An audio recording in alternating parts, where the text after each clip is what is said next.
Nana Spriha Raghupate Hridaye Asmadiye Satyang Badami Cha Bhavan Akhilantaratma Bhakti Prajacha Raghupungava Nirbharang Me Kamadidosharhitam Kurumanasancha.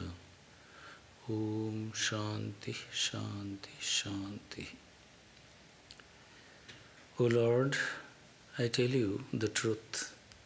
I have no other desire, and you being the innermost self of all beings know it very well. O God, give me the ardent devotion only and make my mind free from all impurities like passion, etc. Om, peace, peace, peace.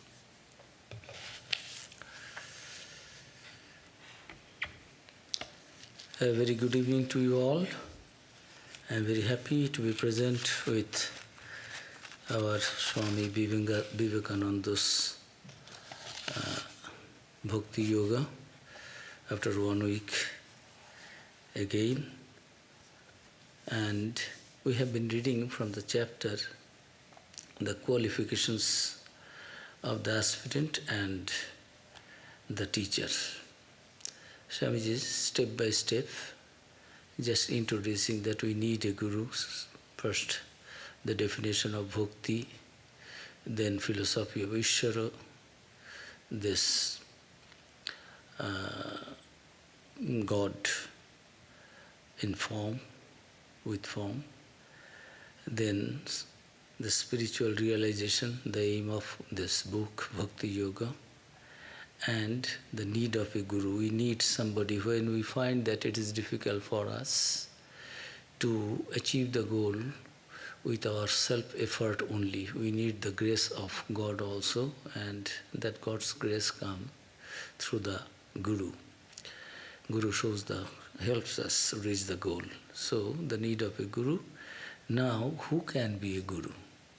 Qualifications of a guru, and also who can be a student also, who can become a devotee. We have been telling that for all other paths, you need to qualify yourself, and that is very difficult also. In the Gita also Bhagavan said the path of knowledge is very difficult. Kleshodhikatarastesham. You can reach me, so many paths are there. Ye yatha mang prapaddante stangs tathaiva bhajamyaham. Whoever tries to come to me, following whatever paths, giving me whatever they like, Patrang pushpang phalang toyang yo, whoever being a devotee with devotion, tries to come to me, propitiate me, make me happy, with patrang pushpang, just a leaf, a tulasi leaf, a billo leaf, Shivji, just a few days earlier we have been celebrating Shivaratri. Just give a little water, Shivji is happy. Ashu tosha. Ashu means very quickly, instantly. Tosha means satisfaction. Shivji is happy with whatever you give. You don't give anything. What is there in the matter? What we can give? We do the arati, all the Shit of Tej Murudbom, the 5 elements with which this whole universe is created. During the arati time, we actually, with those we worship, that your things we are giving you back. Giving you back means we are showing, it is our joy that you have given us so much. We also like to give something to our father, mother. When we find that we also earn something, we think we will give it to father, mother. Our whole body, everything, it has come from our father, mother. What we can give? We can only just try to worship them, make them happy, whatever they like. So, it is also in our case, God has given us everything with everything in this creation, whatever we like, and God is telling, I am happy. We are children of God. If that kind of pure love and devotion is there, All these austerities and paths are only to generate in our mind that devotion. But however, there is a process, step by step. All of us do not understand all these things, that how to make God happy. Always we feel a kind of distance. God will curse me. God will do something wrong to me. Most of the ethical and moral things we do because of that feeling of that it will be a sin, and if I commit a sin, God will punish me. I will go to hell, or here also I will be punished. I have to suffer. So real devotees, genuine devotees does not bother for all those things. Who is going to punish me? I am the son, I am the daughter, I am the child of God. But how can I commit something wrong? It will not, even in a dream, come to my mind to commit something wrong, unethical, illegitimate, illegal, immoral, impure, because I am the child of that ever pure. So this path of devotion is very pure, very easy, very good, but still there are certain things that if we want to succeed in this path, we have to have some qualifications. Now Swami Vivekananda is trying to make us understand, because this chapter is very important, so I have kept one full discussion on this. Swamiji also said wonderful words are there, quoting from the scriptures, that how a guru should be, a teacher should be. How can we find out a good guru, a genuine guru, who will be really leading me, who will not mislead me, who will not take me to the ditch, who will not degrade me, degenerate me. Rather, I shall be reaching the goal with the help of that person whom we call Guru, and the person aspirant is called taught, teacher and the taught, Guru and Shishya, teacher and the disciple. So, both should have some qualities, qualifications. So, Swami Vivekananda is telling that we can extract the best out of our gurus if we have certain qualities, qualifications, competence, then only. Swamiji has given so many stories also. We read more. And finally, how to understand a fake guru, that also I will read from somewhere, from a book by one Swami who has been preaching here in this United States for nearly 50 years. Through his experiences, through all stories means genuine stories, facts, he tried to open up our eyes so that no more we become deceived, and we can ourselves judge who can be a real guru. And really, am I a student, genuine student? If I am not a genuine student, really can I expect that I will have a genuine guru? It's not good.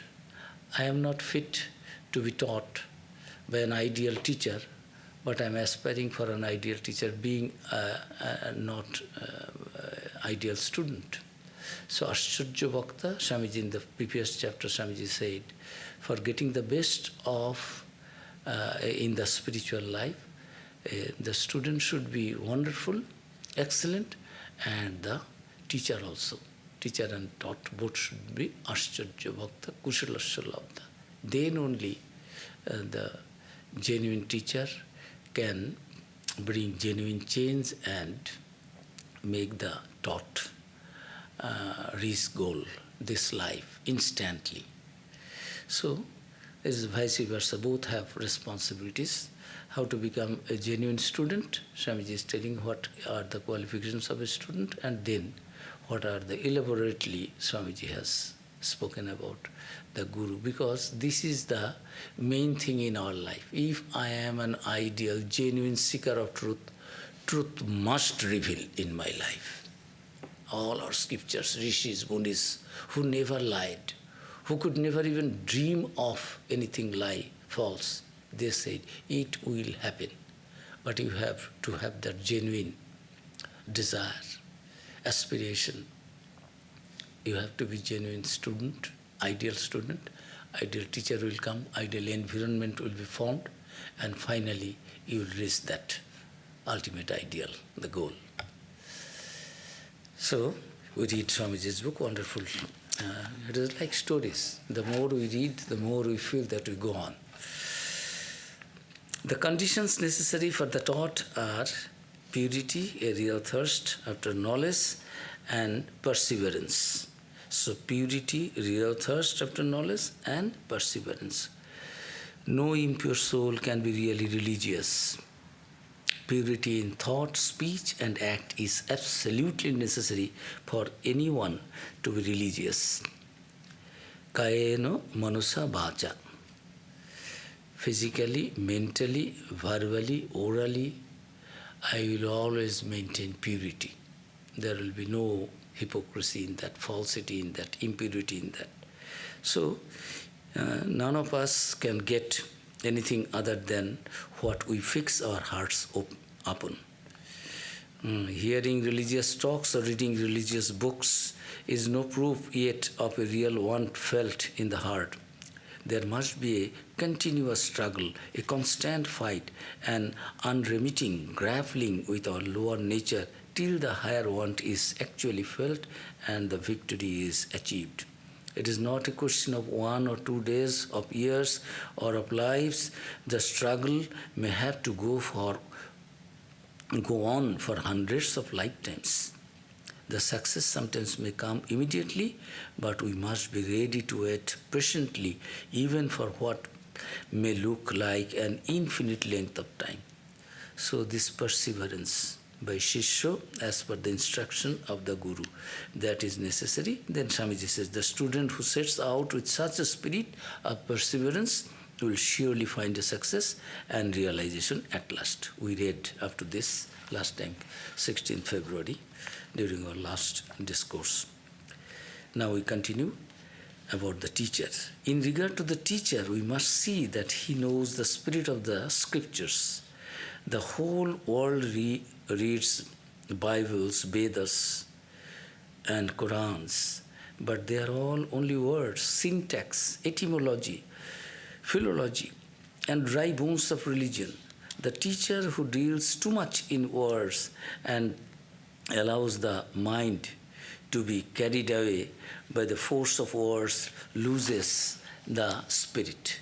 It is the knowledge of the spirit of the scriptures alone that constitutes the true religious teacher. The network of the words of the scriptures is like a huge forest in which the human mind often loses itself and finds no way out. Shabdajalang maharanyam chitta bhromana karanam. The network of words is a big forest. It is the cause of a curious wandering of the mind. This is from, Swamiji quoted from Viveka Churamani by Shankaracharya. We will read from Shankaracharya also. The wonderful thing Shankaracharya has said, if the seeker of the truth is really ready to receive, then this dawn of knowledge, this knowledge, sun of knowledge, will dawn in his life. It will come.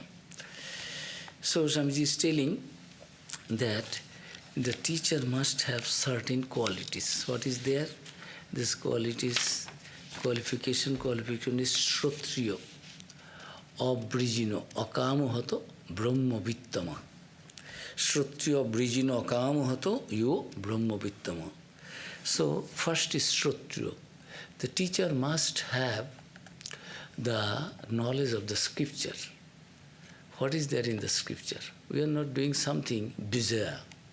It is established. Hundreds and thousands of rishis and munis and acharyas, bhaktas, realized souls, they, in this way, Mahagyani Mahajan je pathe korechen gaman, sei path lokkho kori amra habo boroniyo. We will be following the footsteps of the great personalities who already realized the goal, experienced the truth.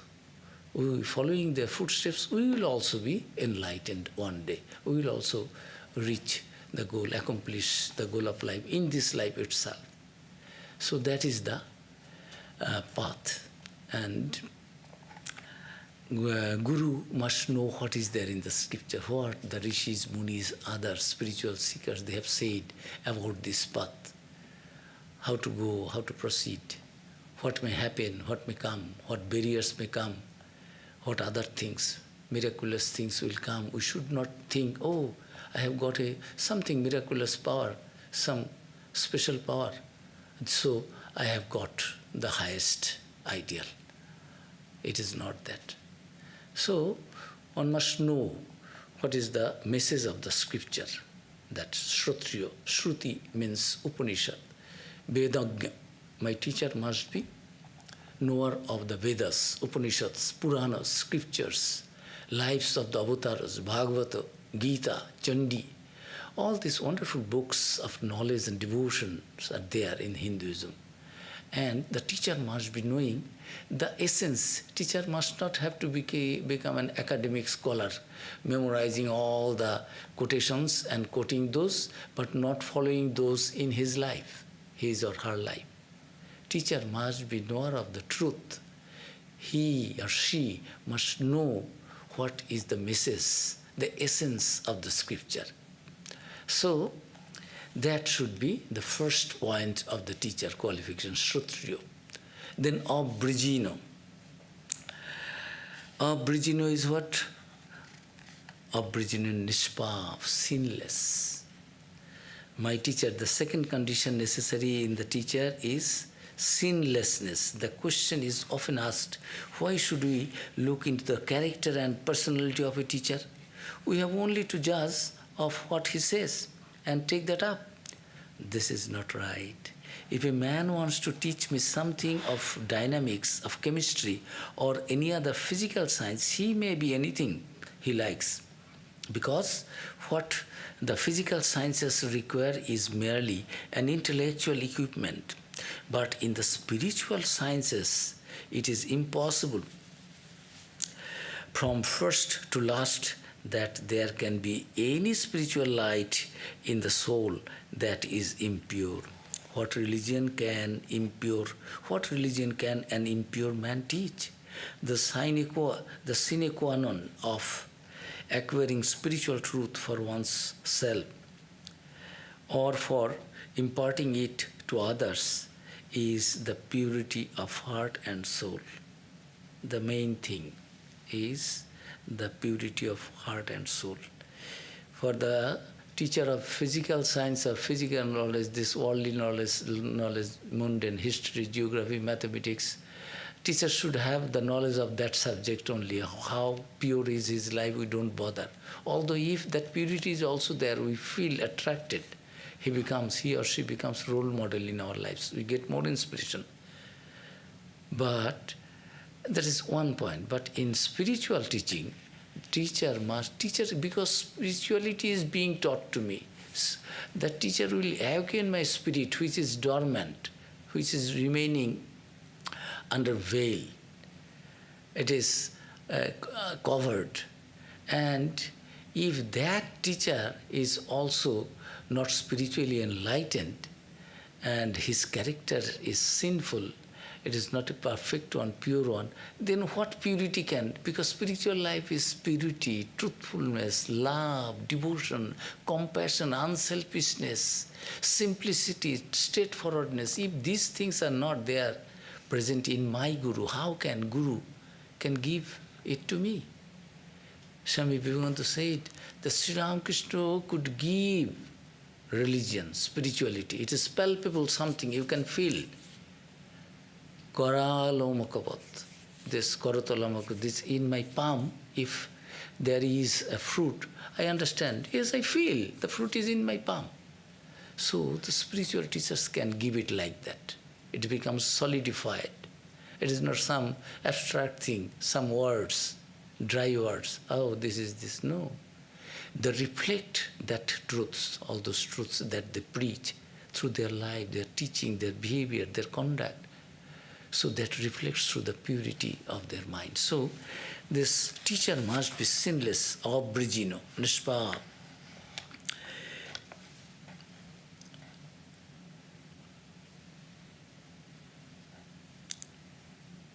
A vision of God or a glimpse of the beyond never comes until the soul is pure. Hence, with the teacher of religion, we must see first what he is and then what he says. He must be perfectly pure, and then alone comes the value of his words, because he is only then the true transmitter. What can he transmit if he has not spiritual power in himself? There must be the worthy vibration of spirituality in the mind of the teacher, so that it may be sympathetically conveyed to the mind of the taught. The function of the teacher is indeed an affair of the transference of something, and not one of mere stimulation of the existing intellectual or other faculties in the taught. Something real and appreciable as an influence comes from the teacher and goes to the taught. Therefore, the teacher must be pure, abhrigina, sinless. First, he must be knower of the truth embedded in the scriptures, Vedas, Upanishads, Puranas, and then his life must be, he will not be a Pandit only. He has memorized. He can give lectures and lectures. He can write books on spirituality, or what is there in the Vedas, what is the message of the Upanishads, what is the message of the Gita. But those truths described in the scriptures must be reflected in the life of, in the character of that teacher. Then only it will inspire it will stimulate me. Otherwise it will be an intellectual something.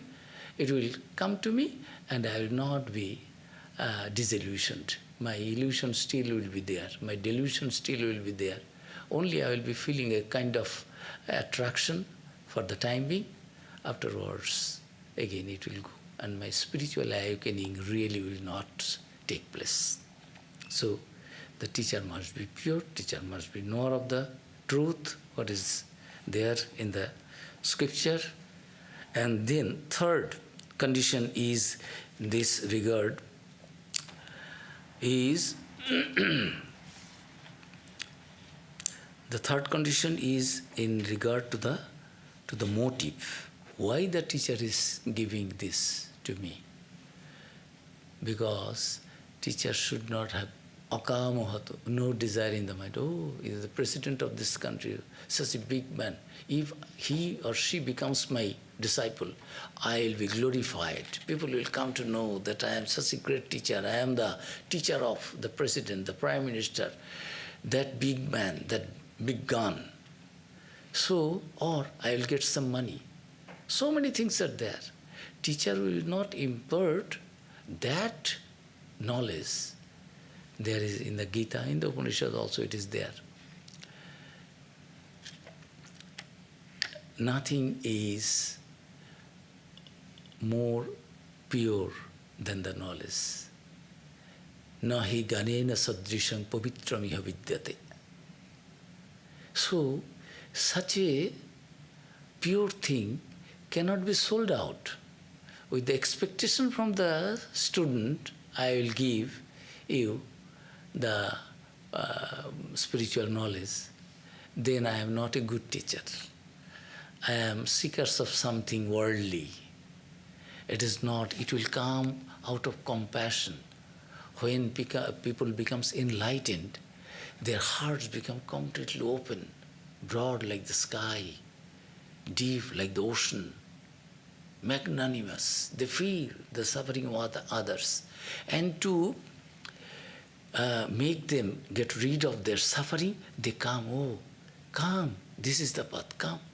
This is the path to reach the goal. I have known the path, come. Out of sheer compassion and love, there will be no business, no commercial purpose, no advertisement, name, fame, appreciation, money, power, position, nothing.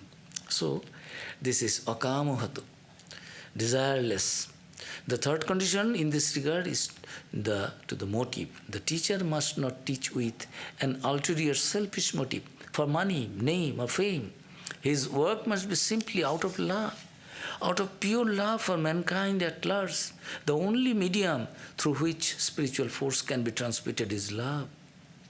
Any selfish motive, such as the desire for gain or for name, will immediately destroy this conveying medium. God is love, and only he who has known God as love can be a teacher of godliness and God to a man, not others. So when you see that in your teacher these conditions are all fulfilled, you are safe. If they are not, it is unsafe to allow yourself to be taught by him. For there is the great danger that if he cannot convey goodness to your heart, he may convey wickedness. This danger must be by all means be guarded against. So he who is learned in the scriptures, sinless, unpolluted by lust, and is the greatest knower of the Brahman, is the real teacher. Brahma Vittama, greatest knower of the Brahman. I know the truth. When young Narendranath, not finding God anywhere through his own sadhana, meditation, this, that, reading, going to this leader, that acharya, this acharya, and asking, Sir, I heard that you spend your time in spiritual practices. Have you seen God? They could not answer.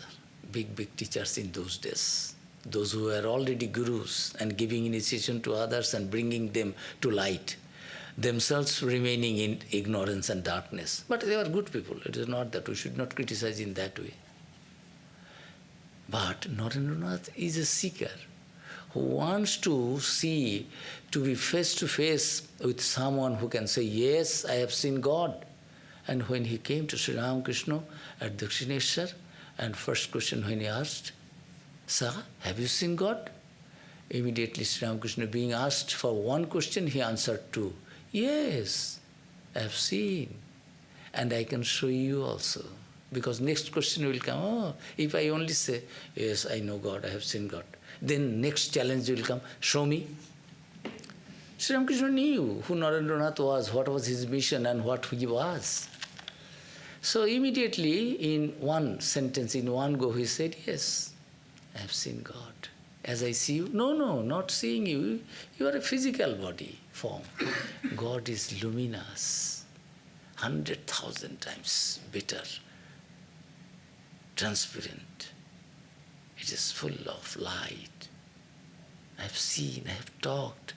Then Narendranath, this is the first time Narendranath came to know, encountered somebody who could on his face say, yes, I have seen. So Narendranath was not ready for that. Then next Sri Ramakrishna lovingly said, yes, I can show him also. I can show you. Then he says, Naren, who weeps for God? Who wants actually God? God is, God was, and God will be. And God can be seen, and not only will be seen, can be seen. Seeing God, realizing God is the goal of human life. That is the samam bonam, that is the goal. But how many people strive? Naren. Now Naren still comes one time, two times. I will test this man. Still, yes, this man is different. He cannot be compared with others. But still, young Narendranath is Narendranath. The sheathless sword, ever ready to face any challenge. What he does not know, he will not claim. But what he knows, he must establish that. So he must know that Sri Ramakrishna is really, he is a seer. He is a perfected one. He knows what he says. So gradually he was trying to test. But Sri Ramakrishna said, so this Guru must be the knower of that ultimate reality, must be knowing the message of the scriptures, Vedas, Upanishads, Puranas. His life will be sinless, he will be desireless, completely free of lust and greed and name and fame and anything, and unaffected in all situations. He can be actually the Guru. And if these qualities are there, When you see that in your teacher, these conditions are all fulfilled, you are safe. Immediately you can accept him as your guru, without any doubt. You have been asking how to find out a guru. Yes, these are the conditions. But how to find out a chela, a disciple? Guru mile lakhe lakh, chela na mile ek. We find in the society that hundreds and thousands, millions of gurus are there, all lecturing, giving some kind of knowledge to others. But chela, the disciple means who is ever ready to execute those principles, ideas in the life, practicing.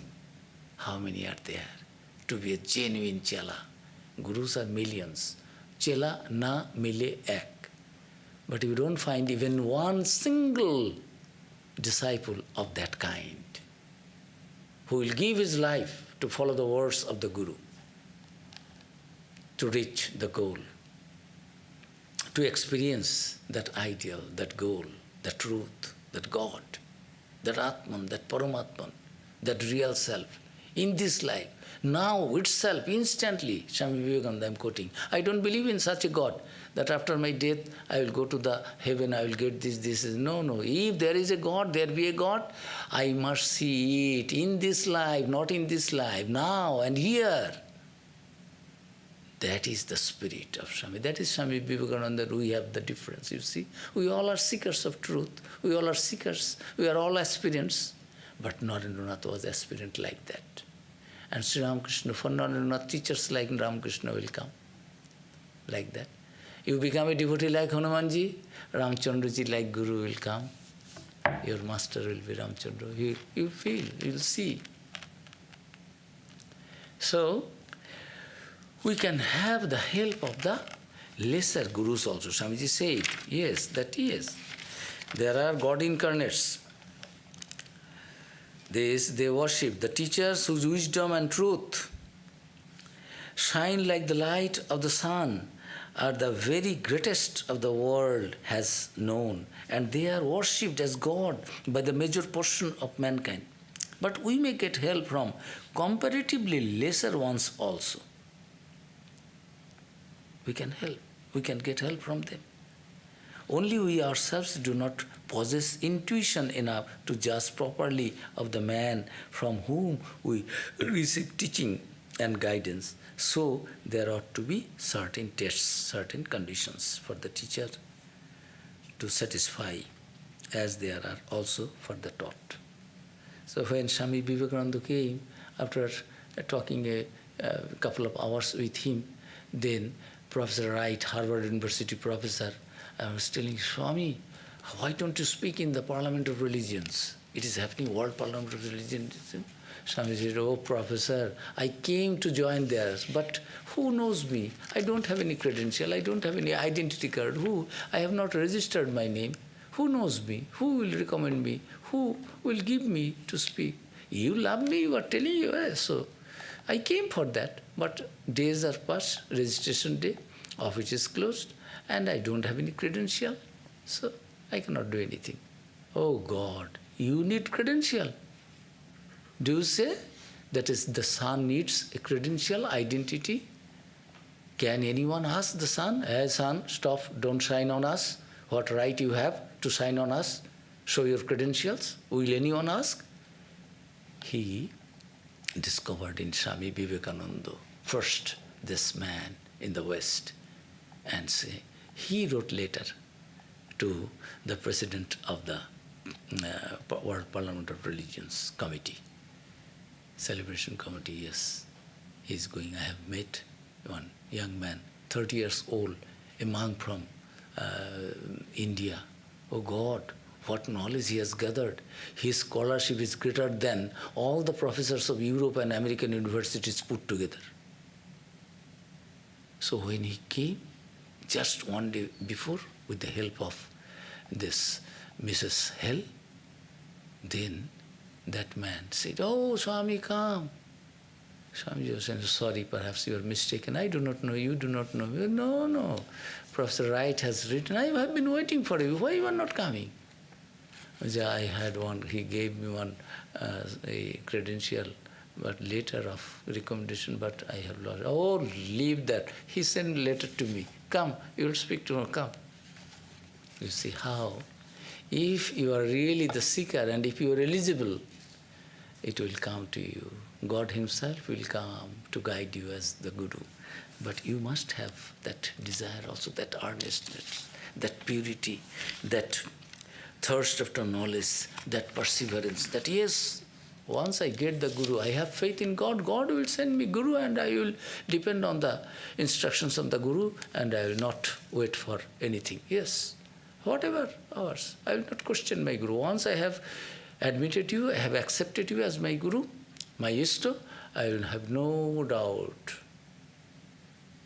completely, everything. Vidyat hridaya granthis chinnante sarva samshaya. All the bondage of this mind and nerves are gone, and all samshaya, all doubt, burnt away, gone, vanished. Only bliss and bliss.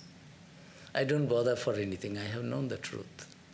So that calmness, tranquility comes when you become the knower of the truth and when you have seen the knower of the truth and accepted him as your guide and teacher, then you can completely surrender without any doubt and any question, anything, because he has taken the responsibility. So we have to qualify ourselves for that.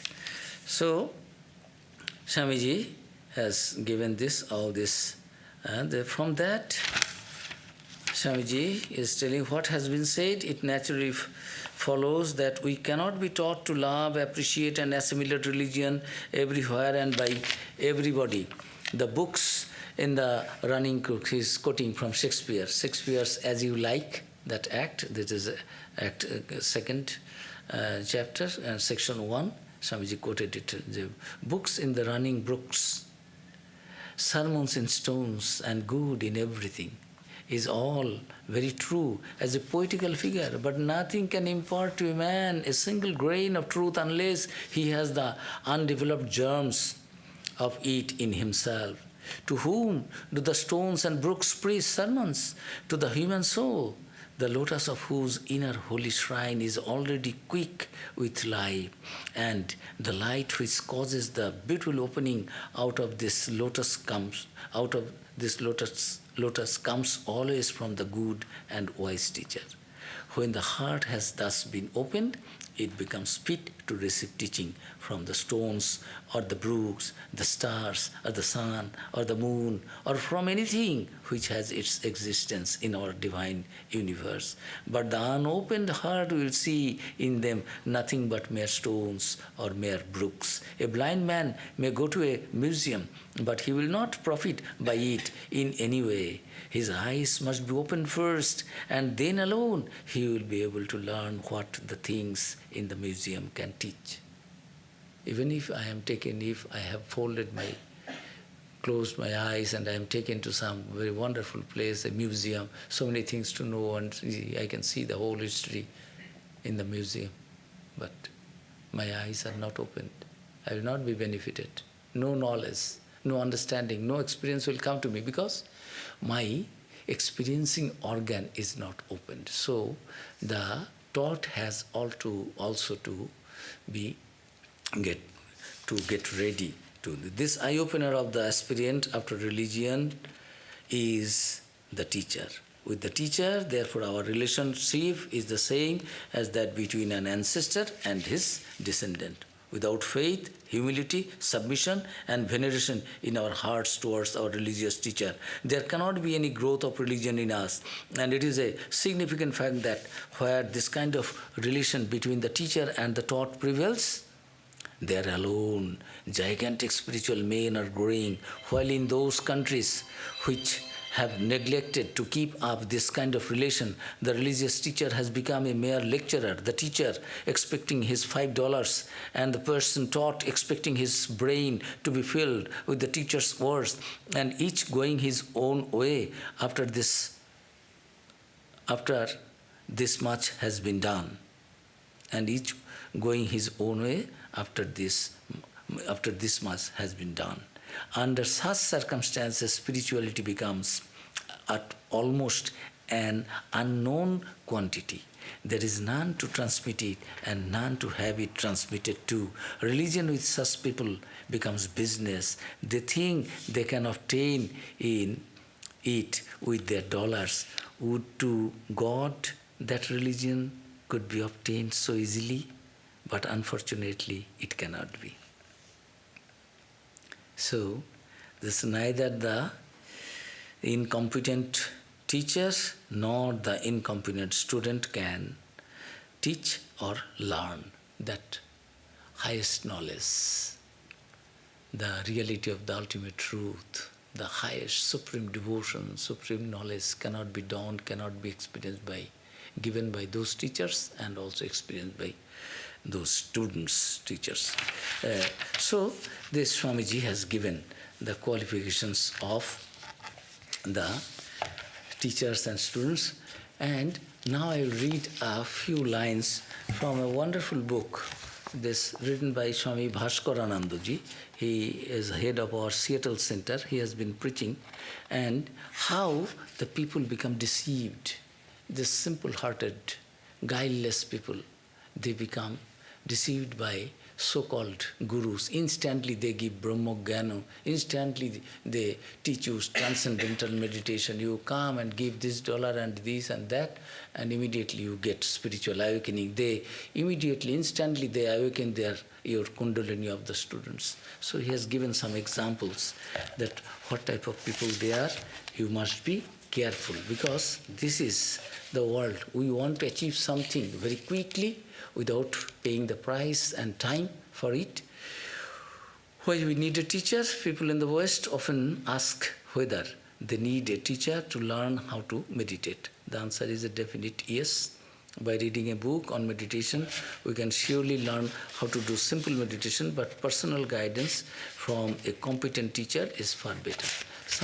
Nowadays, spirituality also online. Class, online spirituality, online realization, online experience, everything cannot be there. You have to live with the life in the presence of the living example. In the days of yore, what used to happen in India, in the forest, they were sons of rishis and munis and kings, princes. They would go to the jungle, live with the gurus for 12 long years, live with them, do everything needed in the household of the Guru. Simple things. But Guru, out of his love and compassion, these 12 years will make them understand the message of the Upanishads, the Vedas, the goal of life, and what is the ultimate reality, and how to, the means and the goal and the achievement of that accomplishment. Then after 12 years, when enlightened, when a man of wisdom, a man of knowledge, then you go back and take your responsibility. This is brahmacharya's life, then you enter into Garha's life, householder's life. The student life, then householder's life. You have learned the skill, how to earn. You earn and spend and enjoy your life, but not like as a brute.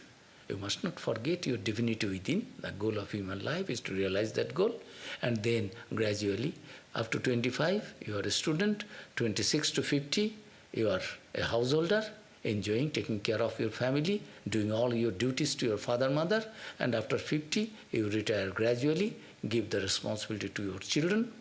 They are grown up now they are 25. So now you spend your time for more or less in meditation and doing good to others. Till now you have been busy taking care of your own household. Now you help others, the whole society. Yani anavaddhani karmani tani sepatubbani, no itarani, always do welfare activities to the society, because this society gave you so many things to stand on your own feet. Do you forget? You cannot return something? Whatever, in your humble way, you do that. Your own family is standing on their own feet. They are self-sufficient. Now you do something for others and spend more time in meditation of your real self. And after 75, in this way, Vanaprastha, Vanangprasthanam, going to the jungle means being a little secluded. bone, jungle, forest is in the mind. If I think I am fine, nothing, I am unperturbed, undisturbed, whether I am in Hollywood or I am in Bollywood or I am in Los Angeles or in Washington DC, New York, that doesn't matter. If my mind is pure, God is there, and God alone, as Hanumanji is telling, you know my mind, nothing is there. Wherever I am, only God is there. There is no problem. But even if I am in the jungle, in a cave, sitting for meditation, but the whole world is in my mind is not purified, then what is the value of my staying in a cave? My mind is not prepared for that kind of seclusion, secluded place.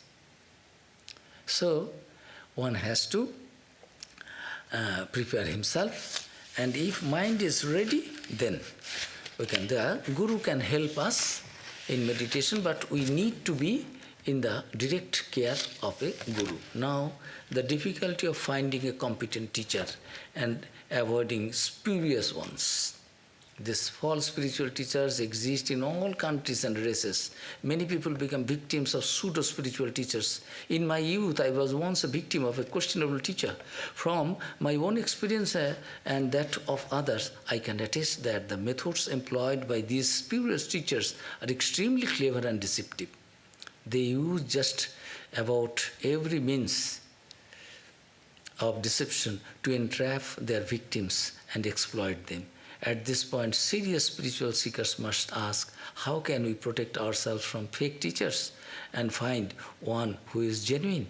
My answer is that we should use our God-given intelligence to protect ourselves from questionable teachers. Hindu scriptures such as the Kathopanishad and Mundukopanishad advise spiritual aspirants to be intelligent and not behave like the blind led by the Andhe Niyomana Jathanda, blind led by the blind.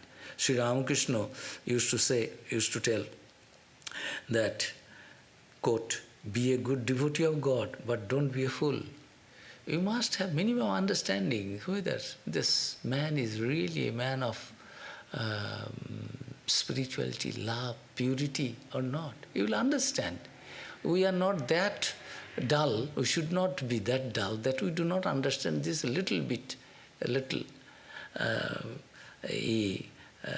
foolishness, all these wrong things and falsity in others. To be ignorant and gullible is neither a great spiritual quality nor a commendable worldly virtue.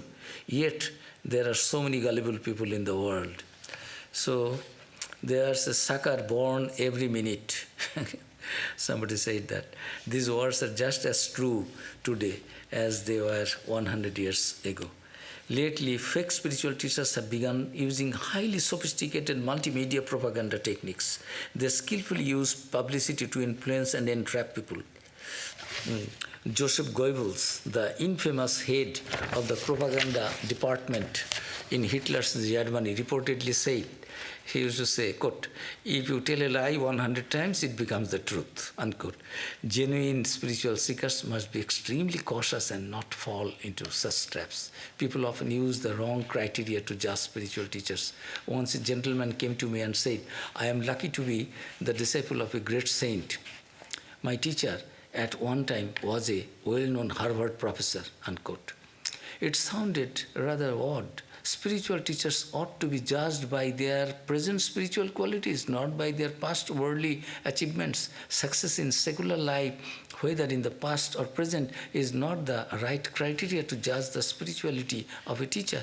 There are some questionable spiritual teachers whose tactics include flattering the egos of those who come to them. I knew one teacher who would flatter the egos of his potential followers by telling them that they had been very famous people in their past lives. He told one middle-aged lady that she was Michelangelo in her previous incarnation. This made her feel important. Some people are like moths. They want to jump into fire and die. They would rather be swindled and cheated by charlatans than use their God-given intelligence. No words of caution can dissuade them. The true spiritual seekers are expected to believe differently.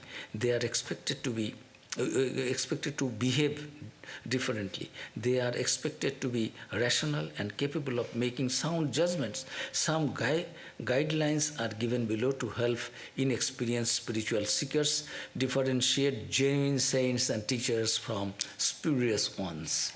This characteristic, this Swamiji has given a list of certain things that these modern youngsters particularly can be cautious and understand, and all the seekers to be entrapped by these cheats. Characteristics of genuine spiritual teachers. 1. Genuine spiritual teachers have no ulterior selfish motives. They always think of the spiritual and mundane well-being of others. Number 2, they do not crave praise, honor or fame. If praised by others, they feel embarrassed. Yet they are always eager to give praise and honor to others. They are beyond lust and greed. Both lust and greed are rooted in selfishness. Genuine spiritual teachers are totally unselfish. Number 4, they do not crave money. The scriptures of Hinduism say that one cannot have eternal life unless one has renounced wealth and the craving for progeny. The New Testament says, no man can serve two masters. Ye cannot serve God and mammon together. So, why do these scriptures consider money an impediment to spiritual life? Money is nothing but potential sense enjoyment. In exchange for money, we get objects of sense enjoyment. Attachment to money is no other than attachment to sense pleasures. Tulsidas, a well-known saint of India, used to say, Jaha kam, God is not there. Jaha ram, taha nahi kam. Jaha kam, taha nahi ram. God is not there where there is desire for sense pleasure. Where God is, there is no desire for sense pleasure. As spiritually illumined teachers are not attached to sense pleasure, they are not attached to money either. Once, somewhere in India, a holy man was sitting in his ashram or monastery in the presence of his disciples. A wealthy disciple of the holy man came, laid a package at the feet of his guru and saluted him. What is this package for? Asked the holy man. The disciple replied, this is a small gift for you, sir. It contains 100,000 rupees. As soon as he heard this comment, the holy man kicked the package away. The disciple felt very humiliated and said to his guru, revered sir, you won't find too many disciples who can give you 100,000 rupees. The holy man said, and you won't find too many gurus either who can kick away 100,000 rupees. Genuine spiritual teachers never charge money for giving spiritual instructions. To impress people, spurious spiritual teachers of independent means also may not take money from their students. Nevertheless, they crave honor, adoration and appreciation from their students. Then, number 5, genuine spiritual teachers do not look upon themselves as either teachers or saints. Their natural humility prevents them from doing so. They feel embarrassed when others call them saints or teachers. They give their teachings without the vanity of a teacher. Sri Ramakrishna used to say, Guru, Baba, Karta. Karta means this, who is the master. Baba means father and Guru means teachers. I cannot, if anybody address me with these names, I cannot bear it. Only God. His humility was so to teach us, to set an example before the whole world, how one being the latest and the most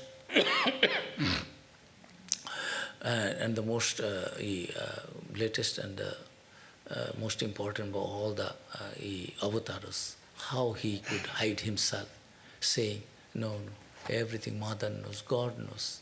Nahang, tuhu tu. I am nothing, everything is God. They didn't claim anything. So, ordinary gurus take I am Guru, people are respecting me, falling at my feet. So this kind of thing comes. They never write books or autobiographies to glorify themselves, nor do they indulge in any other kind of self-aggrandizement. If they write books at all, they do so as a service to mankind or God. As long as they are alive, they are against anyone writing their biographies. Number 7, they are not interested in any kind of publicity. One such example is Sri Ramakrishna. Among his many admirers was Brahmananda Keshav Chandra Sen, the renowned leader of the reformist Brahmo Samaj Church of India. Impressed by Sri Ramakrishna's saintliness, Keshav Chandra Sen wrote an article on his church journal, The Indian Mirror, appreciating the saint. Hearing of this, Sri Ramakrishna felt extremely embarrassed. When Keshav Chandra Sen came to see him, Sri Ramakrishna immediately asked Keshav, Keshav, why did you write about me? You need not publicize me. If God so wills, He will decide whether people should know about me or not. What? How can you glorify me? Do you think I depend on you? God wills, everything will come. Good people will come to know, to be spiritualized, to know God, to accept this God in their life. So, another one, 8. Genuine spiritual teachers may start organizations but will never name them after themselves, nor will they allow an organization founded by their admirers to be named after them. They may found organizations and out of reverence and gratitude name them after their deceased gurus or spiritual teachers. Swami Vivekananda, for example, founded the Ramakrishna Mission, the well-known philanthropic spiritual organization in India. He named it after his deceased guru, Sri Ramakrishna, not after himself. Number 9, truthfulness is one of the most important qualities of genuine spiritual teachers. If they lie, they are not fit to be teachers. Then 10, genuine spiritual teachers practice what they preach. They do not advise others to do what they themselves won't do. This teacher and student relationship. Once a poor widow came with her young son to see a holy man. The boy was extremely fond of candy. Due to her poverty, it was very hard for the woman to buy candy for her son. She said to the holy man, Sir, will you kindly ask my son not to eat candy? I have asked him many times, but my words have not produced any effect. You are a holy man, I am sure. He will listen to your advice. Thereupon the holy man said to her, Please bring your son back in 7 days. I will talk to him then. They returned in 7 days. But the holy man asked them to come back again after another week. When they came back the second time, the holy man said to her son, My child, don't eat candies. They are not good for you. The mother said, Sir, why didn't you say this to him the very first day we came to see you? The holy man replied, I myself was fond of eating candy. I did not have the right then to ask your son to give up eating candy. It has taken me 2 weeks to get over this weakness. Now I have gained the right to ask him not to eat candy. Sri Ramakrishna also gave in Gospel of the story that Guru asked the boy, come next time. Then will say, yes, I had molasses, sweet things in my room. And the boy was seeing that. If I could have said that don't eat molasses, he would not follow my instruction because he found that, oh, I take molasses. So I have thrown it away, out. Now I can tell him and he will understand that there is no molasses and I am also telling. So the same story, that what the teacher preaches must practice also. What he practices, he preaches. Genuine spiritual teachers are not mystery mongers. They do not mystify religion. They do not want to awe people by claiming to have miraculous powers. Nor do they ordinarily want to display them. This is something. They show magic and say, I am a God man. There is no connection of magic and miracles with the God. What? This creation itself is the miracle, highest miracle of God. So people want to attract by doing something magical things with the help of something else, technique and other things. Another one, number 12. They are never depressed or morose. They are always peaceful and cheerful. They are humorous, but their humor does not hurt or ridicule anyone. They use it to help people spiritually. They never like to live at the cost of others. Sri Ramakrishna, about Sri Ramakrishna, Holy Mother said, our master never ever criticized even an insect.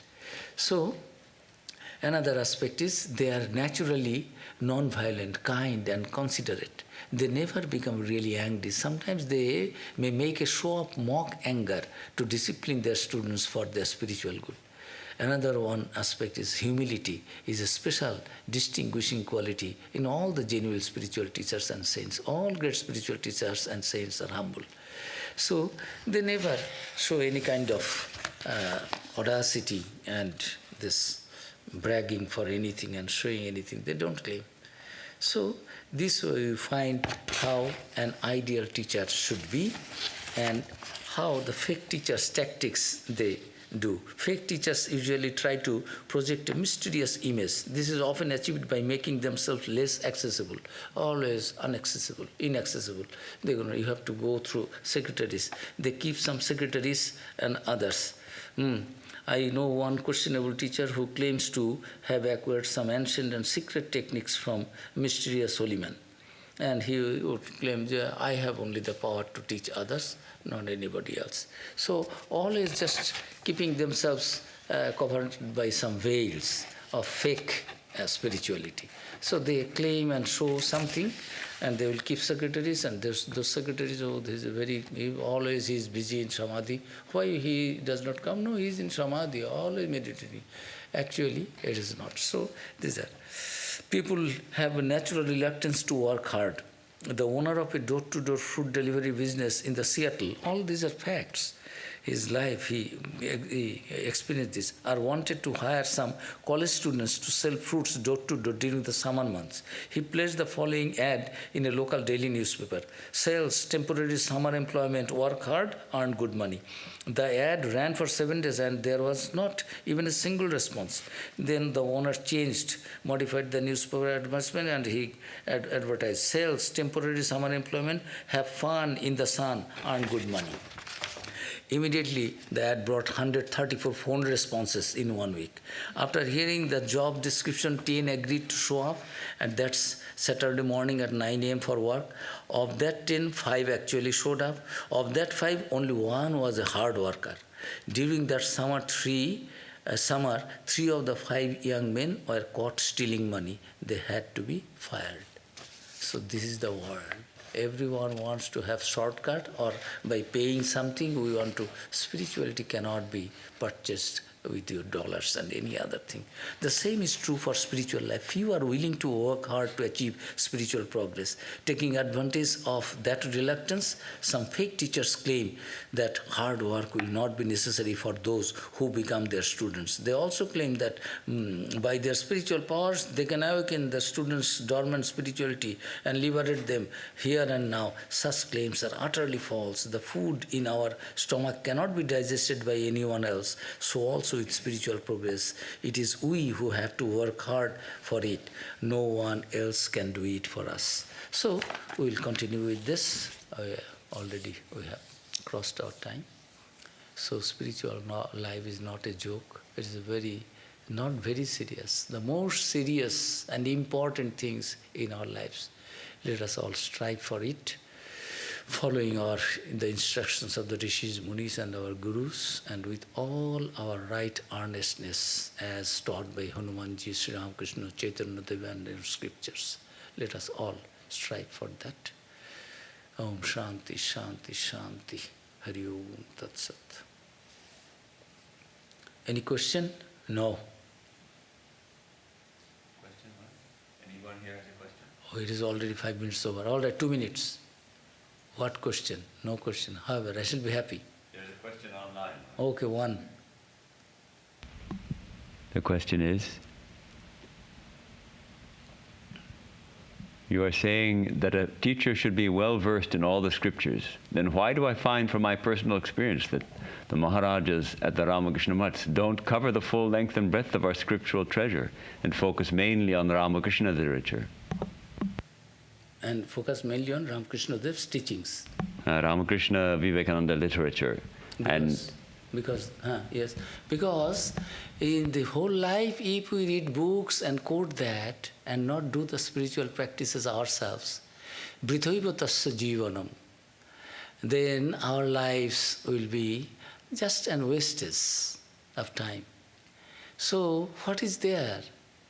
If you have faith, what is there if you are interested in, you go to a Pandit who knows all these things, but if you really want to know the essence of spiritual life, how whole life can you read all the books? I am quoting Sri Ramakrishna again, because in the modern day, Sri Ramakrishna is the advocate of all these things, that whole life you may read books, you may become a bookworm. Pothi parke pandit bhaye, I na bhaye koi.